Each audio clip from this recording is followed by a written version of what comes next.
W Motors was kind enough to actually reach out to me as the leader of Genius Garage and offer assistance. I'm gonna go over the Donut Media video because I frankly think Donut Media is devaluing W Motors as a brand. You said, it's got me questioning so many things about it. I'm not even sure the diamonds are real. Please don't sue me. So that means by my math of being a YouTuber, there's 400,000 to 500,000 people that absolutely think, based upon your title and everything you've said in the video up to this point, that the Hypersport is a scam. And frankly, because of that, you're also discrediting Genius Garage's build.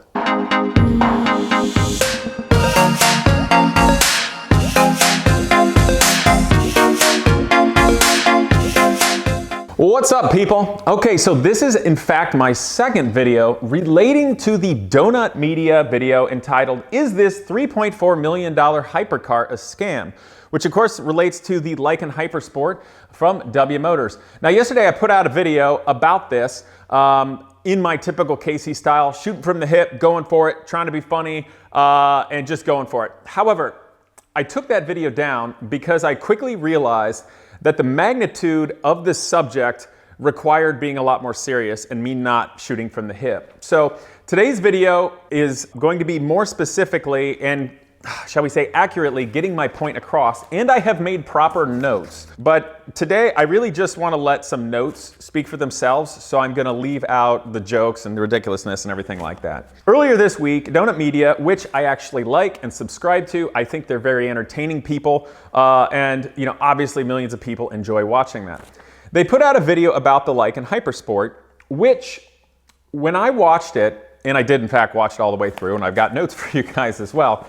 When I watched it, I found it difficult to watch because it was my opinion from having watched it that the entire video was set up kind of as a hit piece to make it seem like a scam, but of course for them to dance the line of acceptability in public. But I frankly think they went way overboard. Now, the truth is, I'm not trying to be a Karen here, and I'm not trying to, pick a fight. However, last year and this year, Genius Garage, the nonprofit educational programs that I lead that does engineering and helps kickstart jobs, have been building a Lykan Hypersport project utilizing the actual composite body structure that was one of the stunt cars from Fast and Furious 7, as well as the Fast and Furious live action show in England. Now, of course, we're building that car from the ground up. It's really cool, and W Motors was kind enough to actually reach out to me as the leader of Genius Garage and offer assistance. Car racing is the most affordable form of motorsports there is, and it's also the most competitive. So for that reason, you've got to have an amazing chassis. And for me, it's TopKart. When I'm at a race, I simply go to TopKartUSA.com, check out their chassis setup and tuning guide, and that's the secret that gets me on the podium. So when it's time for you to go racing, call up TopKart USA. Now, they didn't offer monetary assistance or anything like that, but they were very kind and I was super honored. I've done some Zoom calls with the people there relating to their relationship managers and their head engineer, who frankly gave us some really fantastic tips about the construction of it and some helpful things with regard to the articulation of those amazing upward opening suicide doors, in fact. So I was thankful for that. But I'm gonna go over the Donut Media video because I frankly think Donut Media is devaluing W Motors as a brand, the cars, the Lykan Hypersports, and in turn the Fenrir Hypersports. No, the difficulty with that video is it basically is devaluing all that, and in turn devaluing the project relating to Genius Garage's White Stake. And obviously me as an up-and-coming YouTuber, much smaller clearly, I watched this again, so I just wanted to go over the notes I took, and here's the reason I frankly have a pretty serious problem with Donut Media's video. So let's just go into it, guys. In their intro, right at the end, before they go into the intro, the guy flat out says, "Why you lying, Lykan? What's the deal?" 41 seconds in. Now, that is simply to say that the car is in fact a lie and inferring that the company is in some way lying. At 2 minutes and 42 seconds in, he says, "That's where it gets weird. Almost none of them show the engine running. That's weird, right?" As if to infer there's something wrong or surreptitious going on.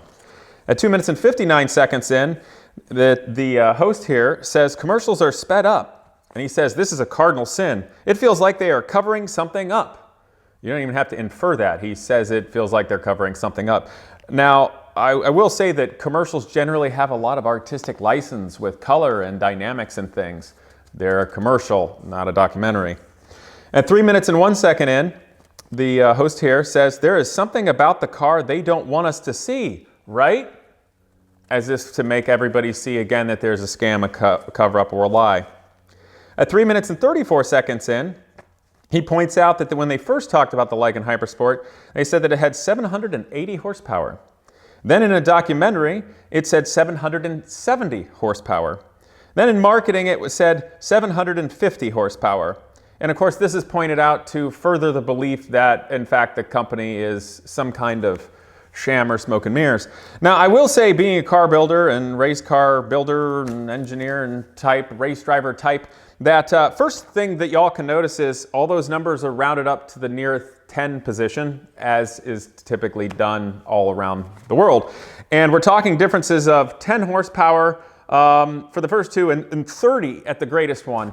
So Donut Media guys, I'll simply say that I don't know, but depending on where a turbocharged engine is in the world, whether that's the Middle East and it's really hot out, or if you're at sea level at Dead Valley and it happens to be a cold day in the winter, it's going to make a different amount of horsepower. Or maybe somebody accidentally bumped the boost button. Or maybe early on they made 775 horsepower. Instead of saying that, it was easier for one to say 780 and round 5 horsepower up and the other one to say 770. Either way, they're nitpicking for the point of making it seem like there's something wrong with the car and the company. At 4 minutes and 59 seconds in, he talks about how this thing looks like it's making the rounds as a promo car and not a customer car. And that's in regard to them talking about the first Lykan Hypersport that was presumed to be sold to a Middle Eastern private buyer. And he talks about how it was seen at Monaco and then Pebble Beach and then it was painted red and then apparently YouTubers drove it, inferring that there's some sort of smoke and mirrors type thing going on, like it really wasn't actually sold, when there's no knowledge there whatsoever, and even being sold to a private individual, whether it's somebody relating to the company or an original investor or not. Does it matter? So it really seems to me that the Donut Media people are construing, making you believe something just based upon random facts sticking together. That's not exactly reporting.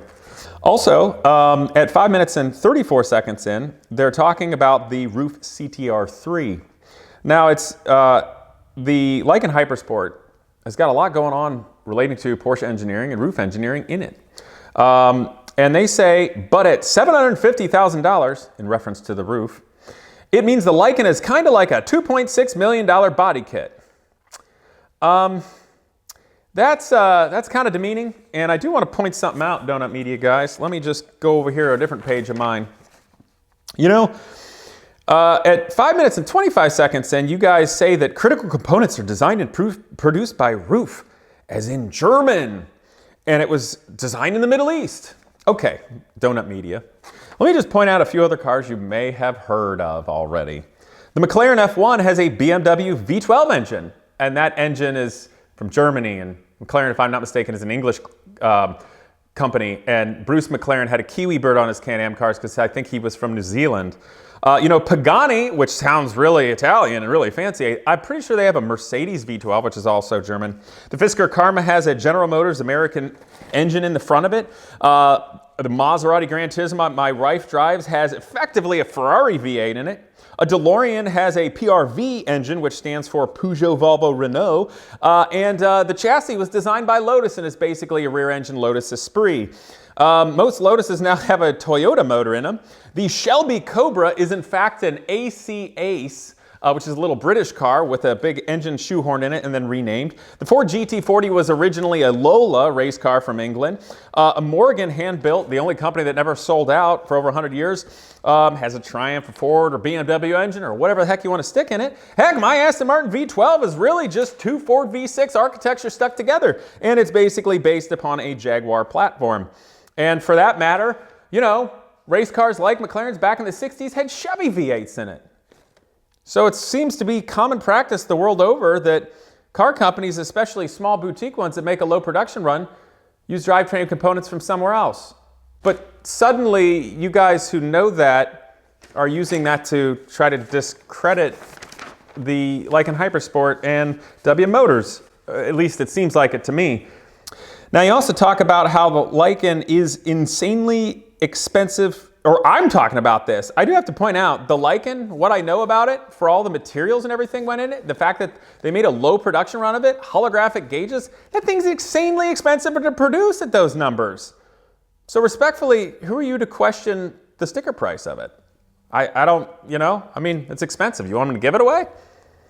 At 5 minutes and 40 seconds in, you said, and while it may be a body kit made of expensive components, the actual assembly of these pieces isn't what you'd expect. The diamond set headlights look less like a high-fashion jeweler installed them and more like a 14-year-old with a bedazzling gun. I'm sorry, just being honest. Well, guys, I'm sorry, but that sounds a lot like slander or defamation to me, just for the sake of being ridiculous. But that's not for me to judge. I just think it's in bad taste. At 6 minutes and 3 seconds in, you said, it's got me questioning so many things about it, I'm not even sure the diamonds are real. Please don't sue me. Gosh, foreshadow? Or do you guys get a lot of letters in the mail you don't expect? I don't know. Either way, I don't know. At 3 minutes and 4 seconds in, you write that many YouTubers have driven the car but haven't been able to wring it out, in a manner as to kind of discredit the car, like they don't want you to wring it out because they don't actually have the numbers to back it up. When I would just simply put, most YouTubers don't actually have the talent to wring out a car with those performance numbers, especially that cost that much money, nor would a car company want some goofball YouTuber who frankly would stand to gain from a huge amount of views from a video saying, I crashed a $3.4 million hypercar, and then somebody else had to pay for it.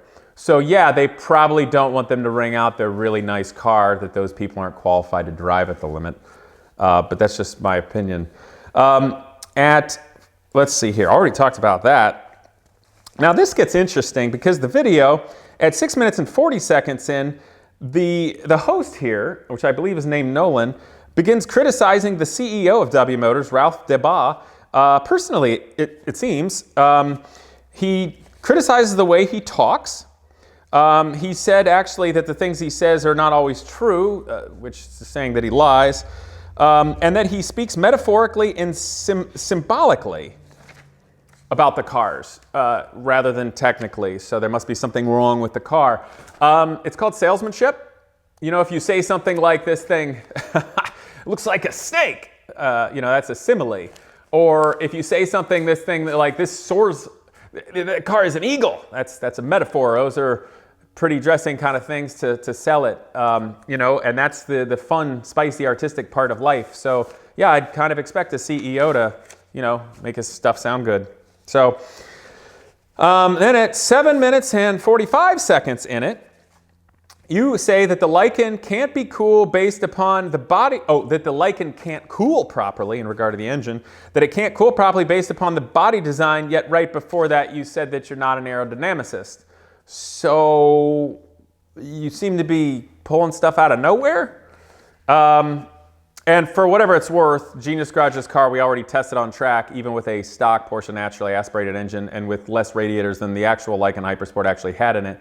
And we cooled perfectly at 10 tenths around the track all day while decimating cars that theoretically should have been better on the track. And I'm pretty sure that if we put twin turbos on it and put the kind of horsepower into it that I would expect from the other cars we do, like the IMSA Corvette or the Indy car, based upon the sizes of the radiators and inlets and intercoolers and things that we could actually put in it, I'm pretty sure it would cool. But I'm just basing that off of my experience building cars. Don't know why you're saying that when you say you're not an aerodynamicist. At 8 minutes and 12 seconds in, Donut Media shows the CEO's Instagram profile for the sake of devaluing the person's reputation as a car guy and saying that it's all about just the expensive lifestyle about that. I don't know, you know? I'm just going through the video taking notes. At 8 minutes and 29 seconds in, you guys qualified the car and said it was a supercar, but you didn't say it was a hypercar. Now that's interesting actually, because technically all hypercars are in fact supercars, but not all supercars are hypercars. Now there's no perfect concrete definition of what those are, but generally speaking a hypercar is supposed to be like the top couple or top 1% of supercars. So for instance, a Ferrari 360, you could call it a supercar, definitely not a hypercar. It's not expensive enough, it doesn't have amazing enough materials, it isn't exclusive enough, and doesn't really have the performance. So while there's some subjectivity to that of a hypercar, it's generally been known that the Lykan Hypersport is a hypercar. Obviously having 750 to 800 horsepower, exotic materials throughout, precious stones such as diamonds, gold stitching in the interior, holographic dash, carbon fiber body, and a very expensive price point, which I think it was one of the top 3 most expensive cars in the world at that time. And also is incredibly exclusive, sounds like a hypercar. And when they said it's just a supercar in that regard, sounds to me like you're trying to devalue the car once again, or at least discredit it. Now, and then immediately after that, or not too long after that, at 11 minutes and 40 seconds in the video, he says, remember the I'm Rich app? That was the app that cost $1,000. It didn't do anything. It's almost like that, in reference to the Lykan Hypersport. Also demeaning the car. Basically making it seem like it's just expensive for being expensive and it's not a real car, which is just not the case. Now, you know, there's something else here. And at 10 minutes and 38 seconds in, you say that it's just expensive for the sake of being expensive. And then you compare a $100,000 watch to a Casio watch, you know, cheap quartz watch, saying that people only buy the $100,000 watch because it's expensive. Now, I do want to tell a little story on here. You know, today I'm wearing my Swiss Army watch. It's a quartz movement. I've had this thing literally since I was 11 or 12 years old. I used to wear it fishing and I liked it a lot. Now, truth be told, a quartz watch tells better time than a mechanical ever could. But the reason mechanical watches are expensive is because they're incredibly hard to produce. And the reason people want them is because they're very intellectually and emotionally stimulating. I myself have a good number of Swiss mechanical watches, one of which is in fact a Rolex. That I bought used many years ago for about $5,000, came with all the boxes and paper, and I hear today it's worth about $13,000 if I were to sell it. But that watch I've really enjoyed because it's been incredibly reliable and has withstood my entire lifestyle, from sailing on tall ships to literally going surfing, racing cars, and even being in a fighter jet, and I've never hurt it. I've never even scratched the crystal, even while actually working on and wrenching in cars.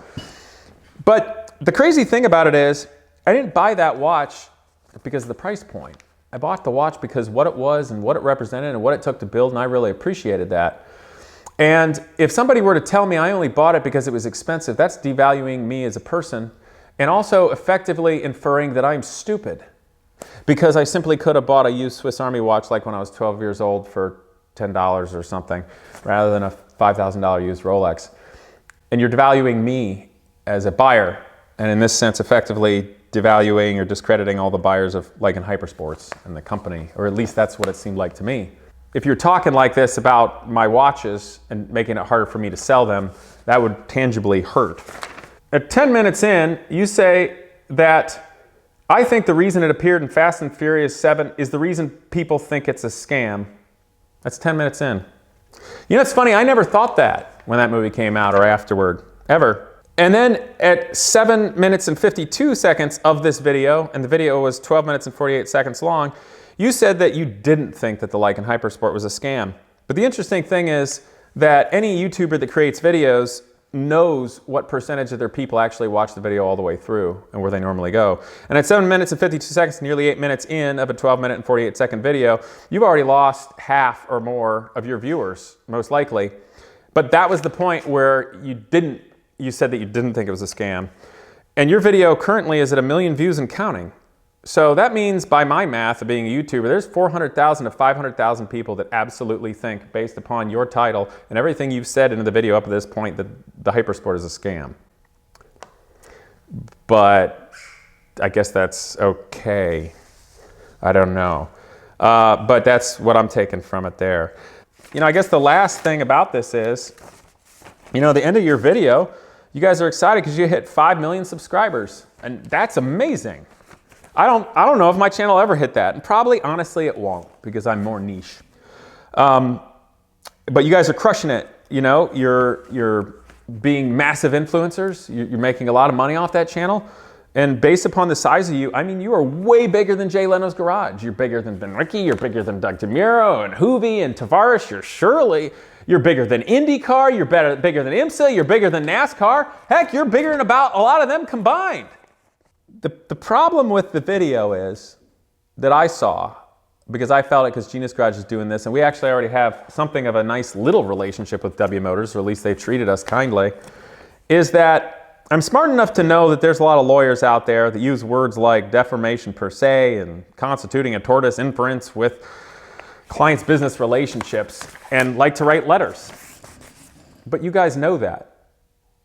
It wasn't that long ago that you took a perfectly good Ferrari and did the most absurd, ridiculous, crass, and tacky rap possible. Would you put bullhorns, loudspeakers on? I think drove it around Rodeo Drive just to get a reaction, a negative reaction. A funny one from all the people, in the same manner that Bart Simpson would get his friends to laugh but then get detention.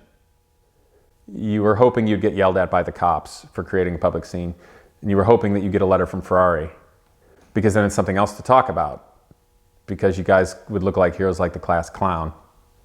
I don't know if that's true, but that's what it kind of seemed like to me. But in this circumstance, you're attacking a lot of people, or at least it seems like it. And I think you guys know better.